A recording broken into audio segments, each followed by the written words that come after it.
पूरे 10 साल का जो भ्रष्टाचार है वो एकजुट हो गया और पिछले 5 साल में जो भ्रष्टाचार हुआ है उसने तो सारे रिकॉर्ड तोड़ दिए हैं। तो मुझे लगता है राहुल जी भी लगातार ये बात कहते हैं, ये भारत की सबसे भ्रष्टाचारी राज्य सरकार है और इस सरकार ने असम की जमीनें उद्योगपतियों के हाथ में बेची हैं, असम की अस्मिता को बेचा है। ऐसे में असम की जनता बदलाव चाहती है और हमें पूरा भरोसा है जिस तरह से समर्थन मिल रहा है हमारे युवा नेतृत्व को, हमारे गठबंधन को। राहुल जी और प्रियंका जी जिस तरह से यहाँ लोगों को कनेक्ट कर रहे हैं, हमें पूरा भरोसा है कि यहाँ पे हमारा गठबंधन, कांग्रेस पार्टी का गठबंधन सरकार बनाएगा। एक मुख्य मुद्दा जो कि भारतीय जनता पार्टी बार बार उठाती है, एनआरसी, यूसीसी, ये तमाम चीजें, मूल निवासियों की जो पहचान, आइडेंटिटी है उसको सिक्योर करना। दरअसल भाजपा के हाथ, मतलब जैसे हाथी के दांत दिखाने के कुछ और, खाने के कुछ और। दरअसल आज तक भारतीय जनता पार्टी इस मुद्दे पर कभी खुद बैकफुट पे रहती है, कभी डेटा नहीं दे पाती, कभी ये नहीं बता पाती कि आज तक घुसपैठिया का मुद्दा पूरे देश में नरेंद्र मोदी जी और अमित शाह जी उठाते हैं और जब चुनाव आता है तभी उठाते हैं।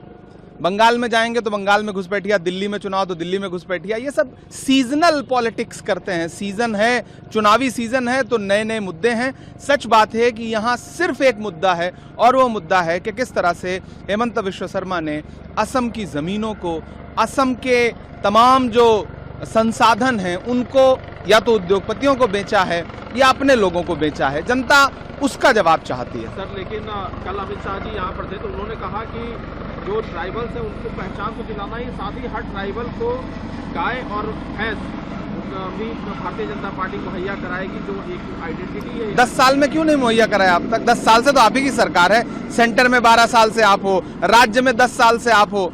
क्या 2047 में भारतीय जनता पार्टी की प्रॉब्लम क्या है ना, ये या तो 1947 के पहले की बात करती है या 2047 के बाद की बात करती है। वर्तमान में क्या चल रहा है उस पर बात नहीं करेंगे। 10 साल में आपने क्या मुहैया कराया यहाँ के आदिवासियों को, यहाँ के चाय बागान के लोगों को? आपने क्या मुहैया कराया? कुछ नहीं। आज तक उनकी न्यूनतम मजदूरी तो आप बढ़ा नहीं पाए। तो दरअसल ये जुमले बोलना बंद करिए गृह मंत्री जी। चाय बागान में तो प्रधानमंत्री जी गए थे। हाँ, फोटोशूट बहुत अच्छा हुआ है। तमाम सब कैमरे लगा करके, लाइट्स लगा करके फोटोशूट चल रहा था। उसके विजुअल आप देखिए, आपको समझ में आ जाएगा कि जनता गैस की किल्लत से परेशान है, लाइनों में लगी हुई है, किलोमीटर भर की लाइनें, और प्रधानमंत्री फोटोशूट में व्यस्त हैं। सर, एक सवाल और है। मुख्यमंत्री जी जिस तरह से लगातार पिछले कई महीनों से हम देख रहे हैं कि गौरव गोगोई के खिलाफ पर्सनल अटैक पर उन्होंने फोकस किया हुआ है। वो बार बार बोल रहे हैं कि गौरव गोगोई की कैंपेनिंग तो पाकिस्तानी मीडिया तक। इससे पता चलता है कि गौरव गोगोई से कितना डरे हुए हैं वो। ये सिर्फ एक बात है कि गौरव गोगोई से वो डरे हुए हैं। उनको पता है गौरव गोगोई के पास उनके पिता की बहुत बड़ी विरासत है और गौरव गोगोई इस राज्य की अस्मिता का गौरव है, उसका नाम ही गौरव है।